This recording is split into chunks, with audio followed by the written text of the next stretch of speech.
It is so good for us to be here with you today. I'm Elaine Alquist. I am your state senator.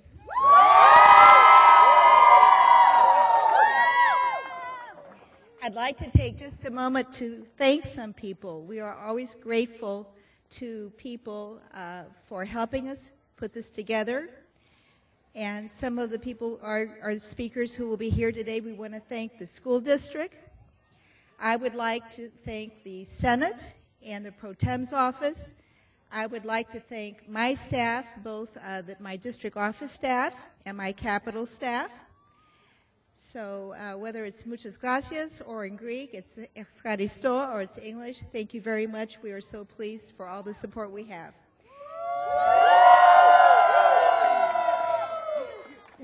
We have some elected officials with us. I'd like to acknowledge, I hope this is a complete list. It may or may not be. Eddie Garcia, and this is in no particular order. Eddie Garcia, East Side Union High School District of the School Board.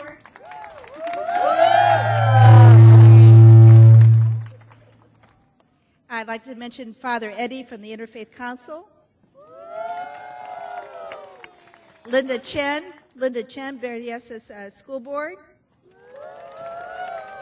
David Cohen, Berryessa School Board. Kansan Chu, San Jose City Council. Nancy Newkirk, Sunnyvale School Board. Don Cassing, President, San Jose State University.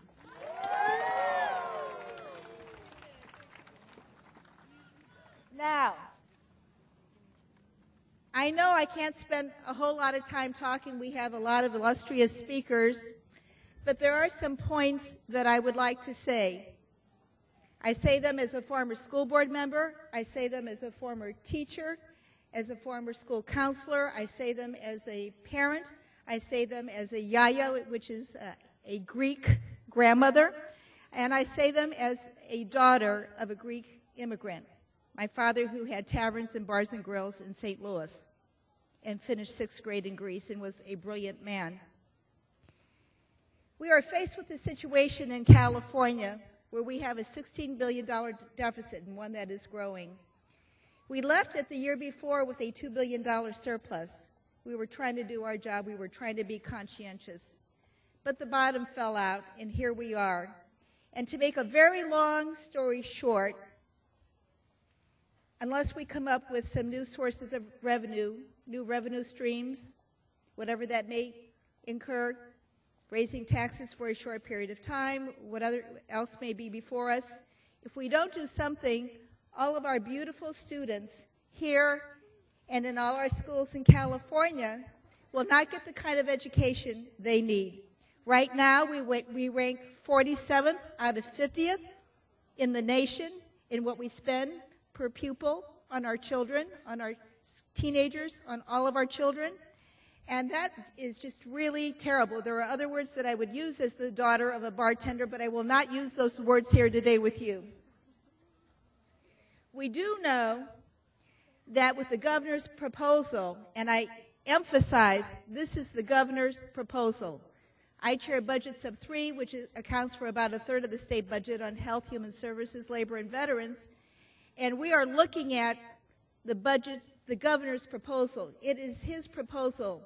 And at this point in time, there is not on the governor or the Republicans' part in the legislature the real idea yet that if we have a huge deficit, the money's got to come from somewhere. And that we don't have the money. And if we continue not to have the money, we will cut education per each student in each classroom, state funding about $550. And if you add on the federal match, it comes to a total of a cut of $800 per pupil for the whole state of California. So if we rank 47th now, we probably would go down to 49th or 50th. And what we're going to have to do is to get the entire community behind us. We need to understand that if we don't get more money in, that we will be laying off 1/3 of the state's teaching workforce. We will increase class size by 35%. We will shorten the school year by 1 month, which may be okay with some of you, but I would actually like to make it a little longer.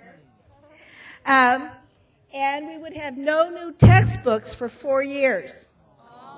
Now that's really bad. Okay. Can't have that. We can't have that. And here in Silicon Valley, we understand that we need an educated workforce. The reality is that 70 to 80% of our scientists and engineers are coming from other countries. They are not coming from the United States. And why is that? I say that as one who majored in mathematics, as the daughter of a bartender who majored in mathematics, who had that opportunity. We need to see that all these courses are offered in the schools, that we have teachers to teach them, that we have the counselors, and that we have all the support staff that is needed. And so, that is my basic message to you. We are here to fight for you. We need the support of the whole community, and the community must understand that if we don't come up with some new revenue stream, be it a tax increase or something else, more money coming in, we are going to have these severe cuts that we do not want to make. I love you. I will fight for you. And I'm proud of you. Continue to do the good work that you are doing. And with that, I will introduce the next speakers. Thank you so much.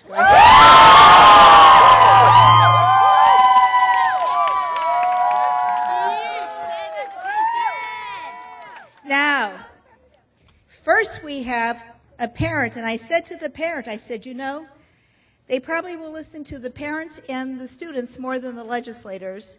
And that is good, actually.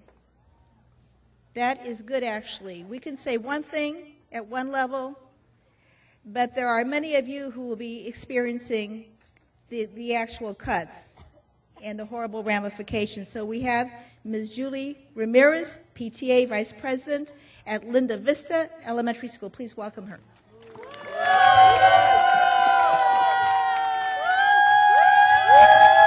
Thank you. Thank you very much. As Senator said, my name is Julie Ramirez. I'm here representing parents from the Alum Rock School District and parents all over the state. Governor, you may not balance the budget on the backs of our children.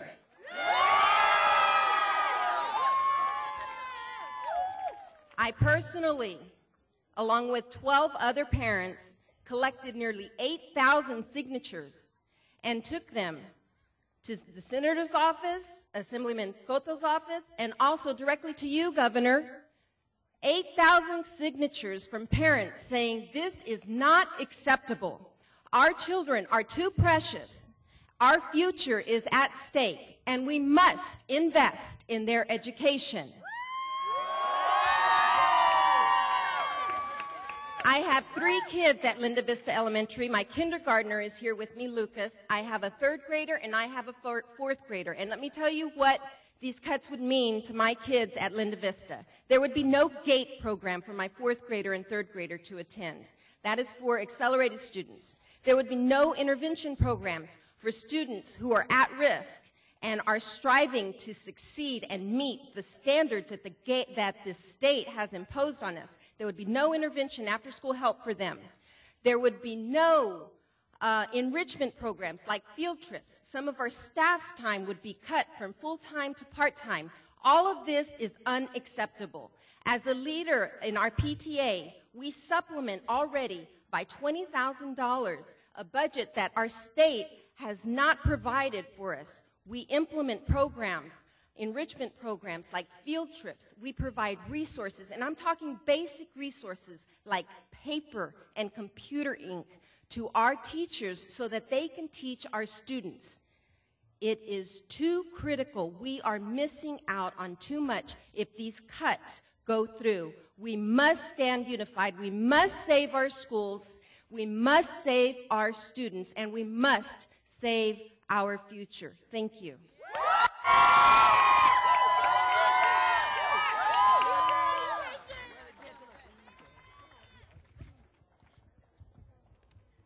Thank you, Julie.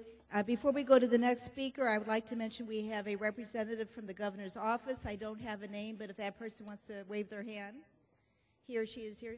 Yes, right there. Thank you very much, sir. And we also have Lan Nguyen, President East Side Union School Board. So Lan is with us.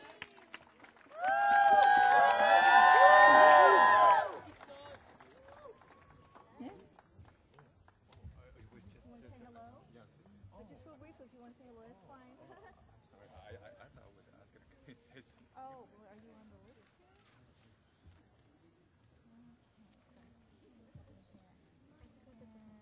No, but take 1 minute. Okay. Take 1 minute. I just want to say hello to everybody and welcome to the Independent High School District. I know that on May 15, the teachers from East Side Union High School District will go to Sacramento to march with all the teachers in the state of California, and hope to see you all there. Thank you very much. Thank you, Len. Next, we have two teachers. The first one is Don Dawson, Silver Creek High School teacher and CTA Board of Directors, District F. Good morning. I am Don Dawson. I am a math teacher in this district, and I also represent teachers throughout the county on the CTA Board of Directors. And I'm here to tell you that, one, Governor, we do have a revenue problem, and Governor, we have a leadership problem.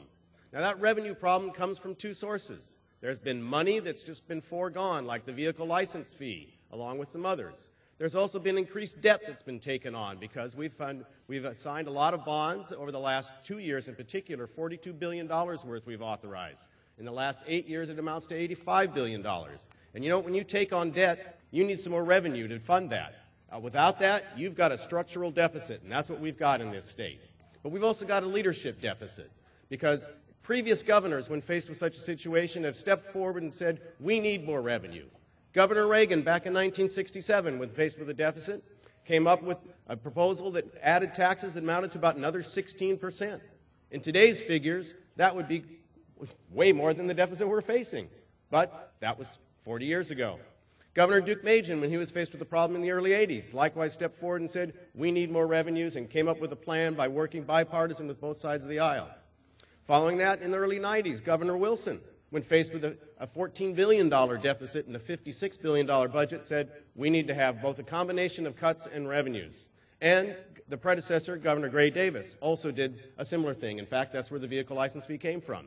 So it takes leadership, and it's not a Republican thing or a Democrat thing. It's are you a politician who's out there representing us? In that case, you need to be leading, not waiting for something to fall from the sky. So we need you to step up, do the right thing, bring forth the funds that we need to support our students so they get the education they deserve. Thank you.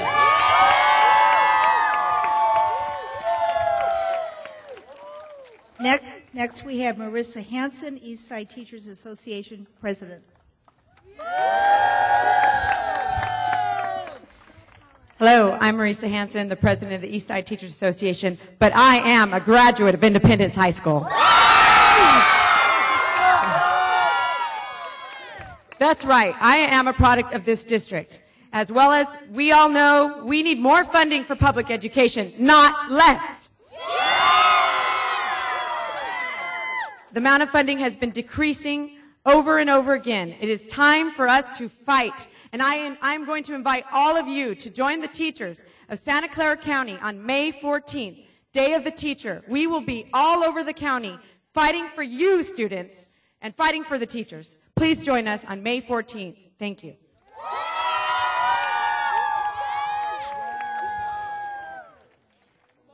Next, we have Quinn No, ASB Piedmont Hill Student Body President.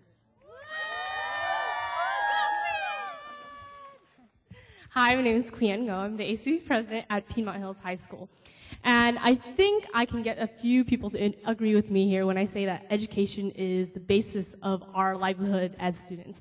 We spend day in and day out at school. A lot of us who are involved with extracurriculars spend hours and hours at school. We don't even come home until the sun goes down.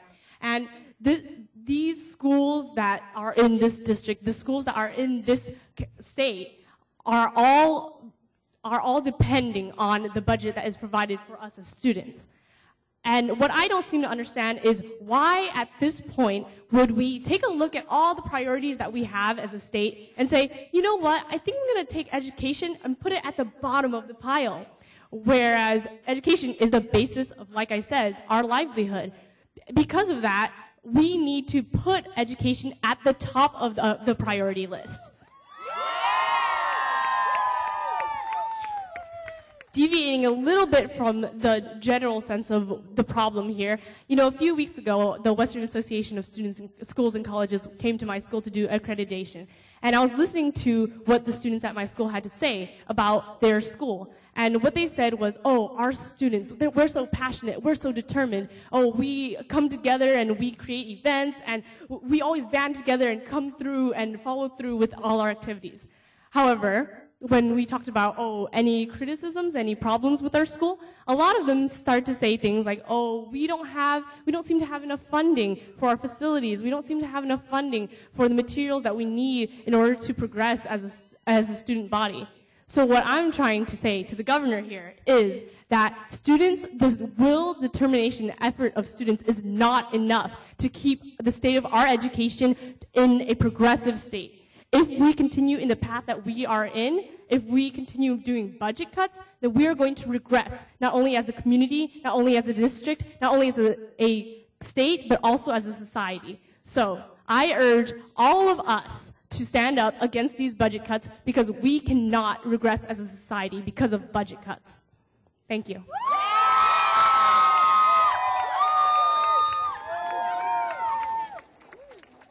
Next, we have Ralph Santana, President, CSEA's Mount Pleasant Chapter and retired custodian.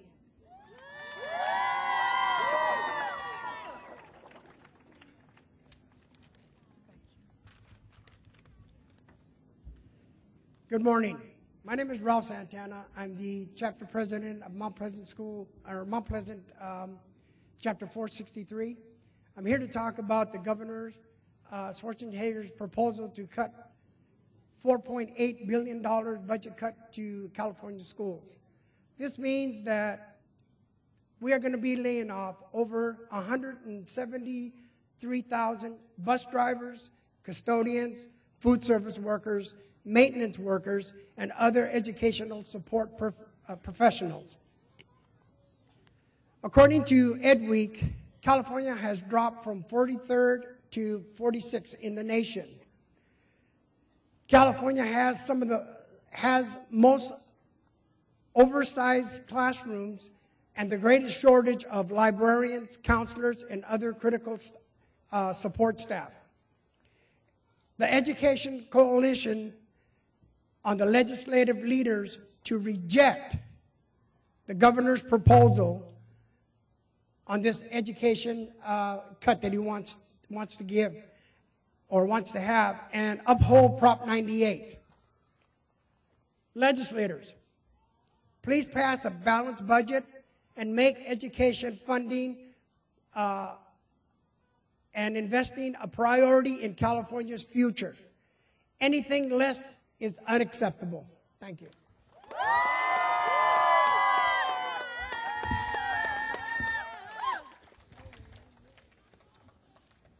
Now it gives me great pleasure to introduce a lady, a very good friend, whose son was my district director for 3 of my 6 years when I was in the state assembly. I'd like to introduce Sylvia Alvarez, President, Evergreen School Board.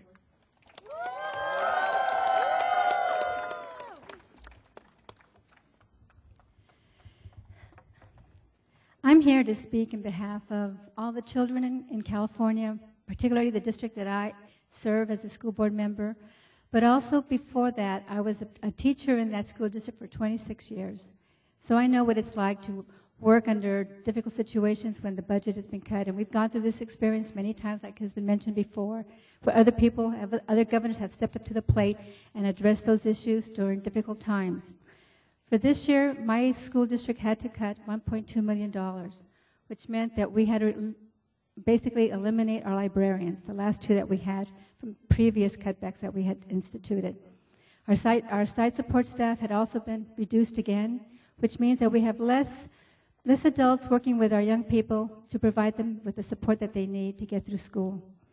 In terms of classified grounds, we've had to eliminate again more positions, which makes it more difficult for us to upkeep our schools.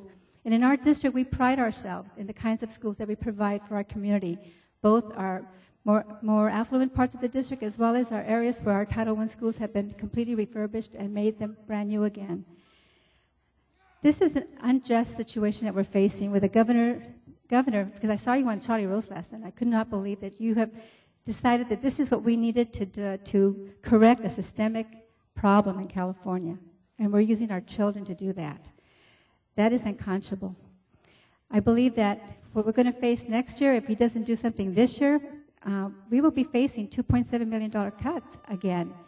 Overall, we'll be having to look at $7 million in the next 3 years, which basically would disseminate our district. We would probably be listed as one of those qualified on those in terms of our budget. I just have one message for you. As a governor, I would hope that you would step up to the plate. All of us, and I know that some of us, our students are preparing for the STAR testing that's coming up in 2 weeks. Our teachers have worked hard, our students have worked hard, our parents have worked hard to support our students so they can show that they're achieving and improving. In spite of the fact that we've gone through so many cuts over the last 6 years. And in my district, which I'm very proud to say, all of our schools are California distinguished, all 18 schools. We've worked hard for that. And if you do what you're intending to do, we will not be able to maintain that. We are an excellent school district, despite the fact that we're cut to the bone. There is no place else to go. And if we go next, and if you insist on doing what you're doing, we will have to then lay off our teachers and increase our class sizes. And I've taught in classrooms where we have 35 to 36 students, and you really cannot manage and reach all those students, especially the at-risk kids who need your help.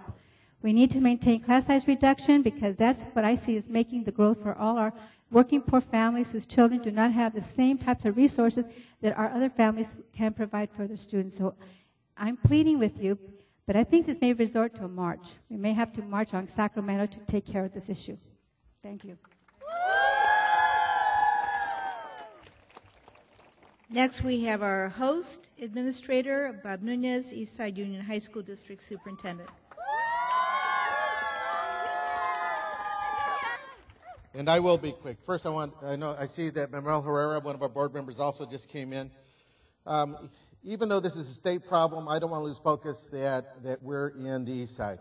There are 26,000 high school students in this district.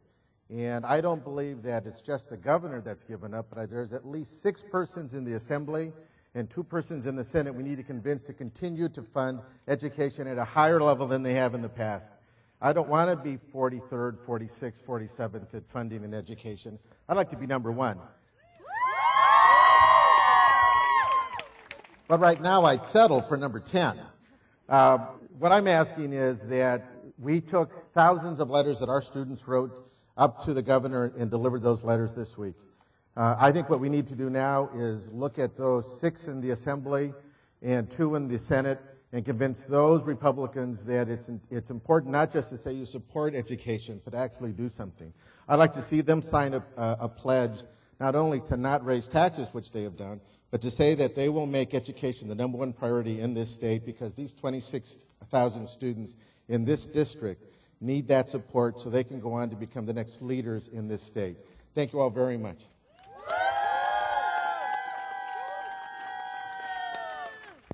No, your superintendent made a really good point, and that is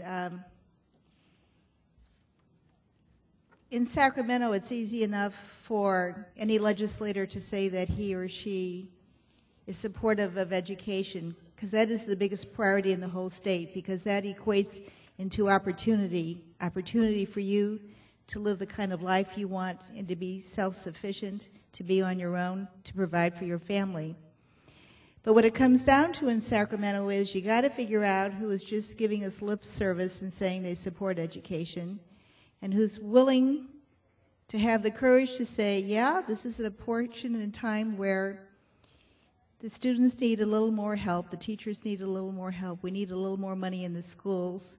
We can't be 50th or 40th in the nation. So it's a really good point that Bob was making. Next, we have our county business representative, Muhammad Chaudhry, President and CEO for the Silicon Valley Education Foundation.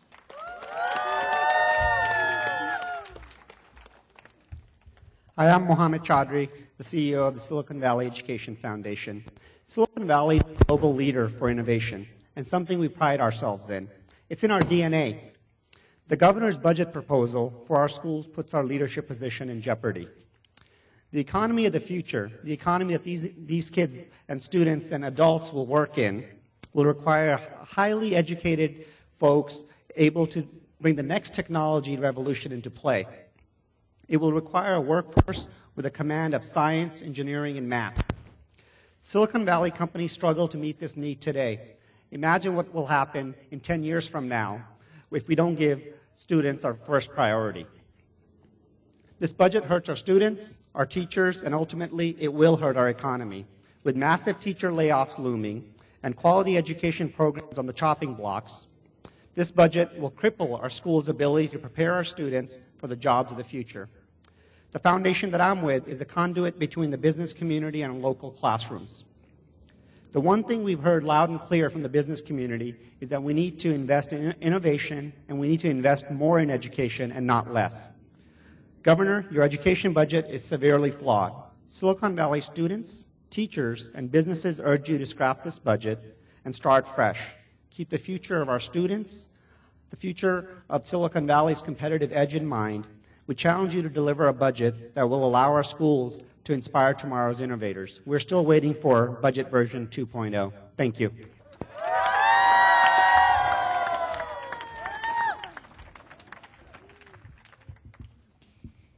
Next, we have my Assemblywoman, Sally Lieber. She here? Hi, you doing? As Californians, we're all about the future, and that's what we're asking the governor and our Republican colleagues in the state legislature to focus on. To the students, the staff, and the teachers who are here today, you deserve the best that we can deliver to you, not 47th, 48th, 49th, or 50th. You deserve to be number one because the effort that you put into your school, to your studies, and to our state's future moving ahead. So we're going to be fighting for you in Sacramento, and we hope that everyone here, the students, parents, educators, can all write to our governor, can help us push on Republican legislators whose votes that we need, and help us get some budget reform so that we're not stuck in this situation every year. Thank you so much for being here.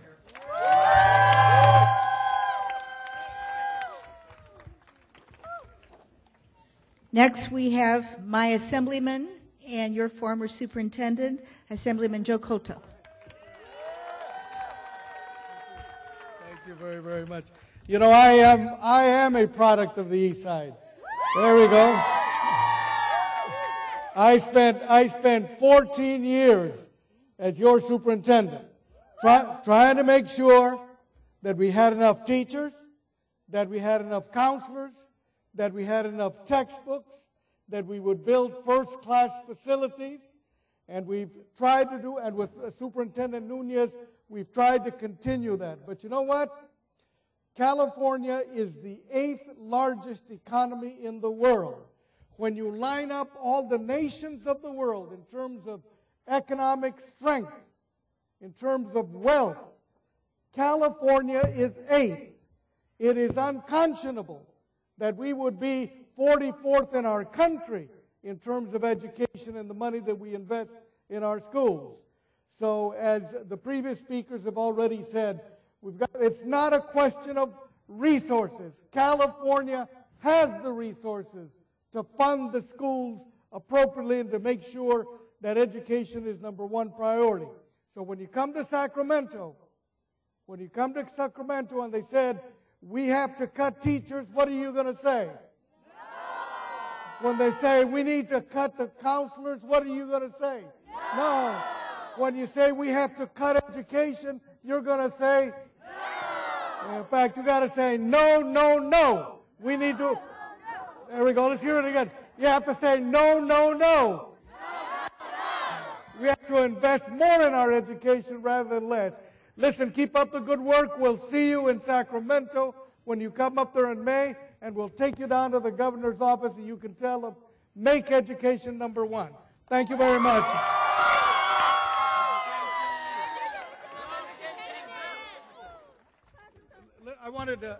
Nomás quería decirle unas palabritas al representante de Telemundo, the Spanish language television. Estamos todos aquí para decirle al gobernador, que no corte la educación, que la educación de nuestros niños es lo más importante para todos nosotros. Gracias.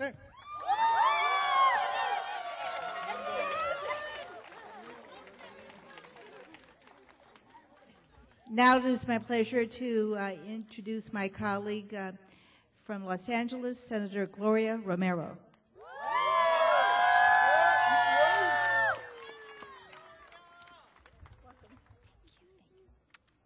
Good morning. I'm not from East San Jose, but I'm from East LA. And let me just tell you that what we're seeing is happening up and down the state of California. In Los Angeles Unified School District, the governor's proposed cuts would shut down 22 schools. This is an issue of civil rights, because we know that education is the pathway to the American dream. So we're going to fight to make sure, whether it's in San Jose or East LA, to make sure we tell the governor, we want education, we deserve education, we will fight to protect education. Y algunas palabras también en español. En este año de educación, el gobernador ha abandonado a los estudiantes de California. You get it in English as well, right? Él ha abandonado a los estudiantes de California con su propuesto de cortar casi $5,000 millones a la educación. Pero estamos aquí hoy juntos porque nosotros no venderemos el futuro de nuestros niños. Esto es la verdad y sí se puede.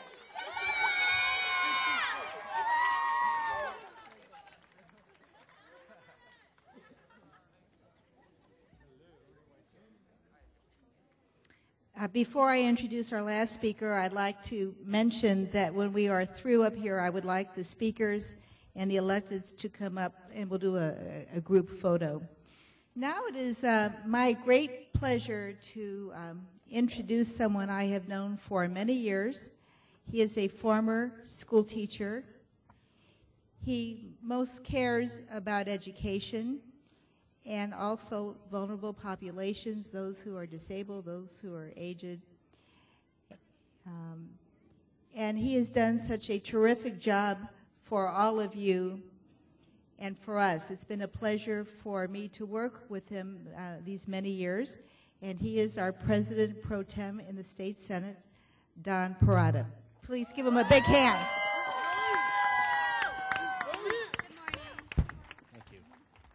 Thank you, Elaine.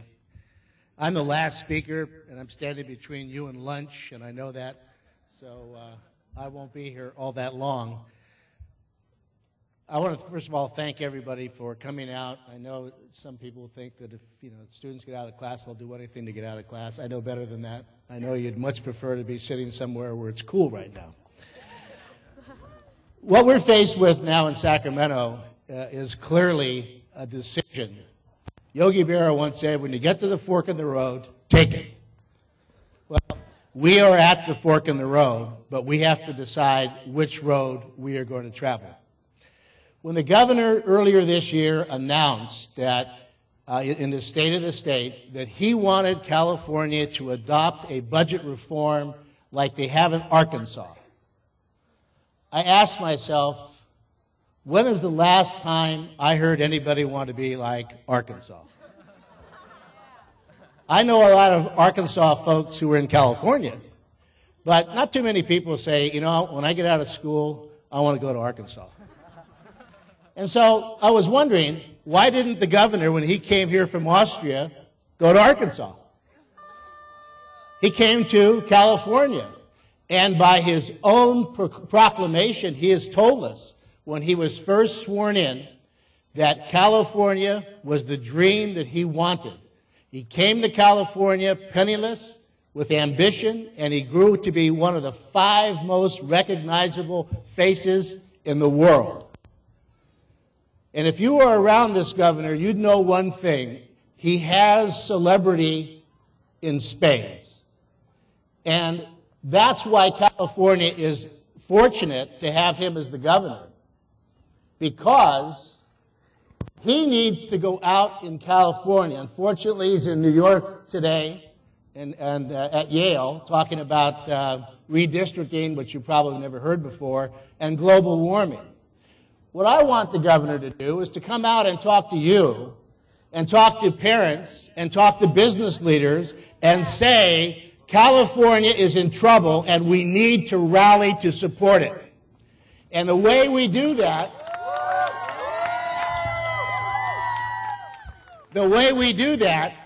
is to recognize that we have the highest cost of living anywhere in America, and we are about to have the lowest standard of living anywhere in America. Now, is that the kind of legacy that this governor wants? That's not the legacy that the Democrats in the Senate will leave you with. We're going to stay in Sacramento as long as we have to this year to make sure that education is not savaged as it was in the governor's budget when he first proposed it. We are in a recession. There's no two ways about it. We are in a recession. But we've been in a recession before, and we've fought our way out. What it requires is sacrifice. In order to get through the tough times, good people have to do something to make it better. You students didn't create this problem. You should not be punished for it.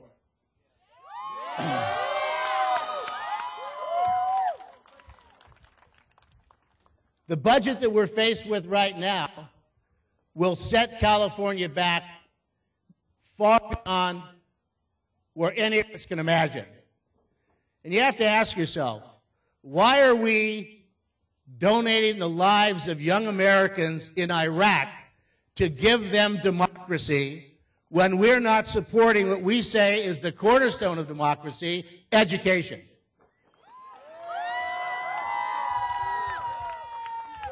We are spending money there on bombs to say this is what democracy is about, when if we were able to send educated people there, we could prove what democracy is about.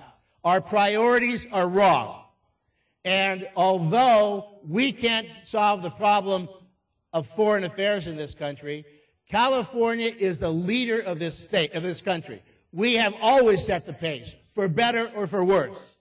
For all the jokes that people have about Berkeley and San Francisco and Hollywood, the fact of the matter is people come to California because of the opportunities that are here. As Senator Romero said, it is the great equalizer. None of us asked to be born. A lot of us would have been refused.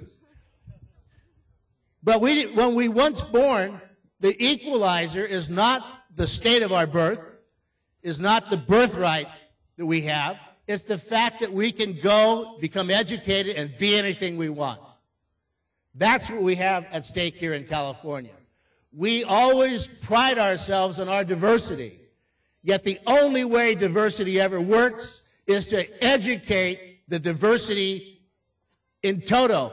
You go to school, you work hard, and you become what you want. And that's what's at risk here right now. So what we want is that we have to say the dirty word, taxes. You heard last night, 2 nights ago, if you watched the presidential debate, I was embarrassed that Democrats were saying, I will take a pledge not to raise taxes, so-and-so, this, that, and the other thing. They also said all the things that they were going to do and the new programs they were going to create. You got to look people in the eye and say, will you sacrifice for your children and your grandchildren? What the hell kind of a people are we if we're not willing to do that? That's the issue at stake right here, right now. But I'll tell you this, I don't want to discourage you from going to Sacramento. Some people liken it like a trip to Disneyland. There's a lot of similarities. The rides aren't as good, but certainly the characters are. But we're not going to solve this problem marching on Sacramento. Where we're going to solve this problem is in the Silicon Valley by having the leaders in Silicon Valley, many of whom speak Republican, to talk to some of our colleagues about the importance that this budget has for the future of the economy of this state. We are going to Asia right now to find engineers and scientists to work in California. Now, what kind of sense does that make? We have it all here. We can get it done here. But we're not going to get it done unless we're willing to pay a little bit more for a little longer in order to fund the education that will allow you to inherit the next generation. And I hope, remember us and take care of the old folks when you do. As I said, you didn't create this problem. You are going to be suffering for it. We've got to do this together. We've got to do this as a state. And we have to tell people there's no Republican or Democratic way to educate a child. There is only the right way and the wrong way. And when we come to that fork in the road, please God, we take the right way. Thank you.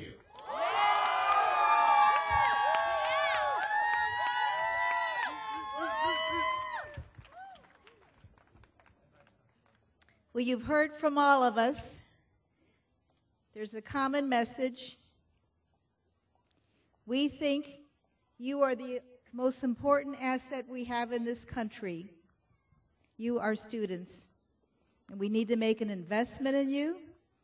And the governor and the Republican need to understand that this is a budget that cannot be agreed upon without a new revenue stream. We do not have the dollars. We've made the easy cuts, and we've made some really tough cuts.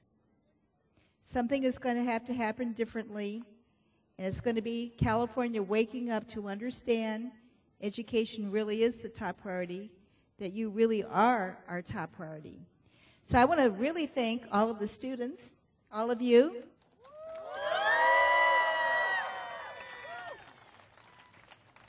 And with that, we will adjourn. I wanted to mention, too, that Neil Struthers, CEO of the Building Trades, is here with us today, and many others who have done so much for education. Thank you so much. Thank you.